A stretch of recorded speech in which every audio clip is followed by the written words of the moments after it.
안녕하세요. 서울대 의등 졸업생의 공부 비법의 김진서입니다. 오늘은 아이 영어 공부 잘 시키는 법에 대해서 다뤄볼게요. 그동안 블로그에서 여러분들이 물으셨거든요. 어린아이 공부를 어떻게 시키면 좋을까요? 영어 공부를. 근데 제가 그때마다 답을 잘 못 드렸어요. 이유는 뭐냐면, 영어 공부는 사실 너무 범위가 광범위하기 때문에 그랬거든요. 무슨 얘기냐면, 우리가 그 영어 공부의 목표가 사람마다 너무 다른 거예요. 어떤 분들은 학교 공부만 잘했으면 뭐 대학교만 잘 가면 된다. 이렇게 생각하시는 분들도 있고, 아니면 해외여행 같은 데 가서, 아니면 뭐 일상생활 하는 뭐 정도에서 원활하게 쓸 수 있을 정도면 된다 하시는 분도 있고, 아니면 외국 생활, 직업, 아예 그냥 뭐 다국적 기업이라든지 이렇게 외국인과 직업상에서 대화할 수 있는 수준을 원하시는 분들도 있고, 이런 경우가 많잖아요. 그래서 예를 들어서 학교 공부만 생각을 하면 사실 어린아이를 굳이 뭐 조기 영어 교육을 딱히 시킬 필요는 없거든요. 우리도 학교 공부는 그냥 암기 과목 하듯이 잘 해본 적이 있잖아요.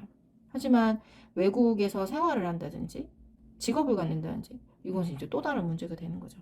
그래서 아마 많은 분들이 물으시는 거는 학교 공부만 생각하는 분들보다는 이쪽이 더 많을 것 같아요. 톡 까놓고 얘기하면 영어 유치원을 보낼까 말까. 엄마표 영어 공부를 시킬까 말까. 지금 이게 고민 중인 거죠. 그러니까 온 영혼을 갈아 넣어서 지금, 그러니까 이거는 이제 돈을 갈아 넣고 이거는 이제 시간과 노력을 갈아 넣는 거죠. 이걸 빨리 뛰어들까 말까. 그거를 많이 고민하시는 것 같아요. 오늘 거기에 대해서 얘기를 나눠볼게요. 그래서 1번은 어디까지 시킬 것인가. 그게 이제 아까 말씀드렸던 거. 학교 공부까지 할 것인지, 그러니까 학교 공부만 잘해도 될 것인지, 아니면은 정말로 원어민과 대화하고 소통하고 이런 수준을 원하는 건지, 이걸 먼저 부모님께서 확실하게 정하셨으면 좋겠어요. 학교 공부는 우리가 왜 그 토익 있죠, 토익. 토익 보면은 한 6개월 만에 거의 뭐 점수 뭐 200점, 300점 올리죠. 그래서 영어 시험만 가지고 하면 이건 대충 패턴이 정해져 있기 때문에 사실 그냥 그때그때 학교 진도에 따라서 뭐 학원 다니고, 우리 그죠, 교과서 외우고 문제집 풀고 그렇게 다른 과목 공부하듯이 하면 돼요. 여기서 이제 궁금하신 게 있을 때인데, 요즘에는 이제 초3부터 영어를 시작을 하죠. 그러니까 우리는 중학교 가서 그렇게 암기 과목처럼 외우면 됐었는데 초3부터 시작하니까 이거는 어떻게 준비해야 되냐, 뭐 아예 준비 안 하고 가도 되냐, 이렇게 궁금해 하시는 분들이 계시는데, 제가 저희 아이들 공부하는 걸 보니까 초3 때 그냥 아무것도 안 해가면 당황합니다. 이거는 초등학교에 입학할 때 우리가 한글 있죠. 한글 읽고 쓰기. 저번 시간에 말씀드렸죠. 한글 읽고 쓰기까지 되는 상태에서 가는 게 좋다라고 말씀드린 것처럼, 초등학교 3학년 때 이제 영어 수업을 하기 전에 영어로 읽고, 그러니까 읽을 줄 알고, 또 알파벳 쓸 줄 알고, 단어를 쓸 줄 알고, 그러니까 따라 쓸 줄 알고, 뭐 아니면 소리 나는 대로 스펠링은 뭐 좀 틀려도 좋아요. 근데 이제 이런 글자 이렇게 읽고 쓰는구나, 요 정도는 어느 정도 되는 상태에서 들어가는 게 좋습니다. 음. 그리고 이제 더 만약 욕심을 낸다면 이제 듣기가 있을 텐데, 이거는 이제 뒤에서 더 자세하게 말씀을 드릴게요. 자, 여기가 이제 어디까지 시킬 것인가, 목표를 정하시라고 제가 말씀드렸고, 이제 두 번째, 얼마나 감당할 것인가, 요거 생각하셔야 되는데, 영어 유치원이나 엄마표나 이제 많은 그 부모의 희생을 요구합니다. 영어 유치원을 보면은 뭐 한 달에 100만 원 우습죠. 150만 원. 제가 어딘가 강남 쪽에 어딘가는 200만 원까지 이제 마지막으로 들었던 게, 그거 지금은 더 비쌀지도 모르죠. 그럼 1년에 얼마예요? 1200만 원. 1200만 원, 2400만 원. 그런 거죠. 근데 영어 유치원 1년만 보내나요? 그러니까 뭐 한 2, 3년 보내죠. 그러면 얼마예요? 그러니까 최소 3천, 최소 3천인데, 이게 뭐 보통 돈이 아니죠. 이제 반대로 이제 엄마표를 보면, 엄마표도 사실 돈 만만치 않게 듭니다. 영어 뭐 교재 사고 책 사고 뭐 이런 것들. 근데 이제 뭐 도서관에 빌린다고 치고, 자 그러면 엄마표는 노력과 시간을 정말 갈아 넣어야 돼요. 사실 육아만으로도 너무 힘들거든요. 이 아이들 대상 연령이 몇 세? 5세에서 7세. 이때가 사실 손 많이 가요. 뭐 다 키웠다고 주변에서는 얘기하지만, 그래서 엄마들이 이제 체력이 거의 뭐 바닥날 그런 이제 지경인데, 그거 말고 뭐 이제 밥도 하고 뭐 청소도 하고 빨래도 하고 이제 다 해야 되는데 이제 영어 공부까지 또 시켜야 되는 거잖아요. 저는 사실 다른 과목은 그 책을 읽고 이런 식으로 해서 뭐 학원이라든지 사교육이라든지 이런 도움을 많이 받지는 않았는데 영어는 제가 잘 못해서 사실 좀 한이 맺힌 사람이었어요. 그래서 내 아이만큼은 영어는 어떻게든 뒷바라지를 해줘야지라고 생각을 해서 영어 유치원에 보냈거든요. 엄마표는 도저히 자신이 없고 영어 유치원을 보내줬어요.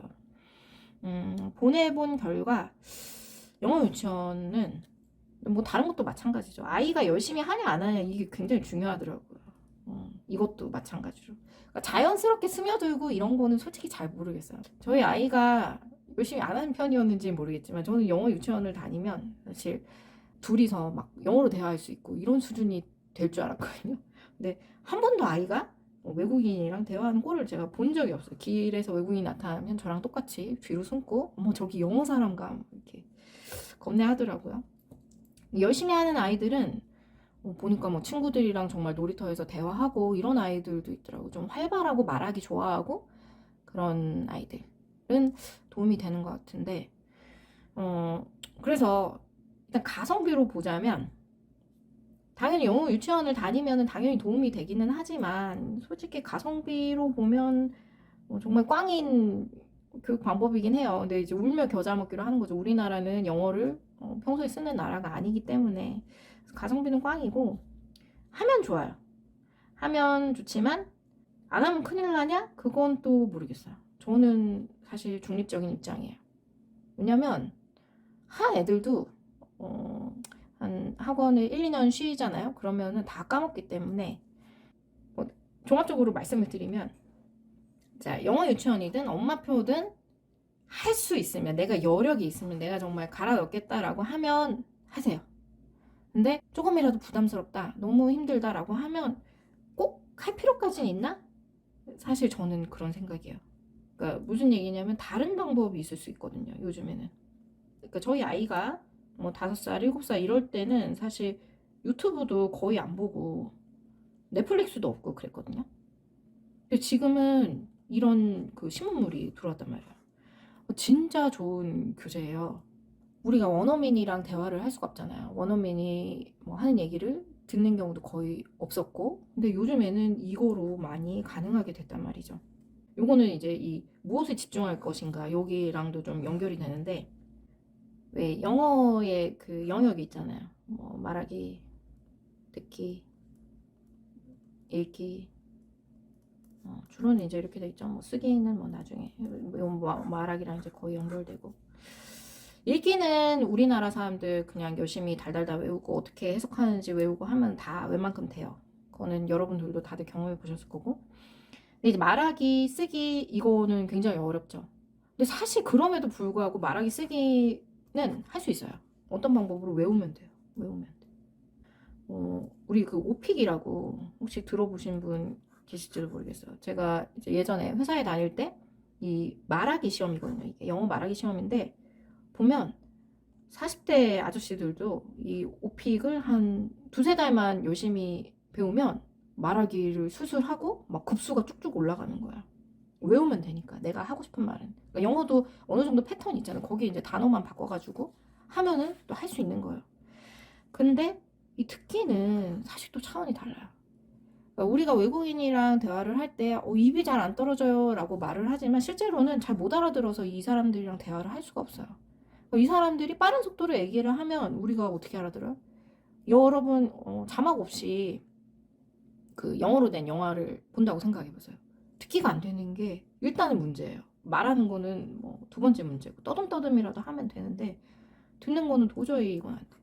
그래서 말하기, 읽기, 쓰기는 사실 비교적 단기간에 되지만 듣기는 굉장히 오랜 시간이 걸립니다. 그래서 이거는 만약 어린 시절에 공부를 시킨다면 이제 유튜브나 넷플릭스를 통해 듣기에 집중하는 걸로. 저는 오늘은 이 얘기를 하고 싶어요. 그러니까 넷플릭스나 유튜브 보면 유튜브 같은 경우 요새는 아예 이제 강의가 있어요. 뭐 그 옥스포드 온라인 잉글리시인가 이런 것도 있고, 이거 보면은 인강 한마디로 얘기해서 우리가 영어 유치원에 가면 원어민은 직접 만나서 수업을 듣는 거죠. 근데 유튜브로는 인강을 듣는 거예요. 뭐 인강이나 가서 듣는 거나 사실 또 그렇게 큰 차이가 없을 수 있단 말이에요. 그러니까 물론 직접 가서 듣는 것보다야 못하겠지만 이제 대체할 수 있는 방법이 있다는 거죠. 또 다른 이제 넷플릭스 같은 경우에는 그런 뭐 시트콤, 드라마 이런 걸 보면 일상에서 사용하는 그런 그 살아있는 영어를 배울 수가 있죠. 저는 요 유튜브 넷플릭스를 하루에 1시간씩 아이들이랑 이제 프로젝터로 봐요. 지금 그렇게 한 지가 2년 됐거든요. 처음에는 거의 이제 유치원 수준 동영상부터 시작을 했죠. 그러다가 지금은 이제 넷플릭스로 완전히 넘어가서 정말 드라마만 보고 있는데 영어 자막으로 해놓고 보고 있거든요. 그런데 2년이 지나니까 제가 이제 영어에 한이 맺혔던 사람이라고 했잖아요. 진짜 영어 그냥 영화로 된 거를 영어 자막으로 즐기면서 볼 수 있게 된 거예요. 이게 이제 공부하려는 마음이 아니라 뭐 대충 자막이 없어도 한 50%는 알아들을 수 있을 것 같은 그런 자신감이죠. 깜짝 놀랐어요. 그러니까 요거에 대한 방법은 사실 영어 공부 방법은 이 영상 하나로 끝나진 않거든요. 워낙 방대하기 때문에 저는 책 한 권을 추천드리고 싶어요. 이혜성 작가님의 기적의 콘텐츠 영어 수업이라고 있거든요. 요 책을 읽어보시면 아, 영어 공부 이렇게 쉽게 하는 방법이 있구나, 좋은 방법이구나 하는 걸 아실 수 있을 거예요. 자, 그러면 오늘 대충 정리를 한번 해볼게요. 영어 공부를 시키기 전에 어디까지 시킬 것인가, 학교 공부를 잘하는 것까지가 목표인지, 아니면 원어민 수준으로 외국에서 생활하는 것까지, 이민까지 고려하는 것인지, 그거를 결정을 하시는 게 좋을 것 같고요.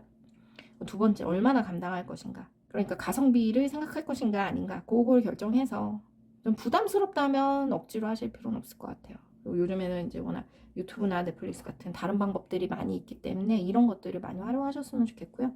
무엇에 집중할 것인가, 어린 시기에는 듣기.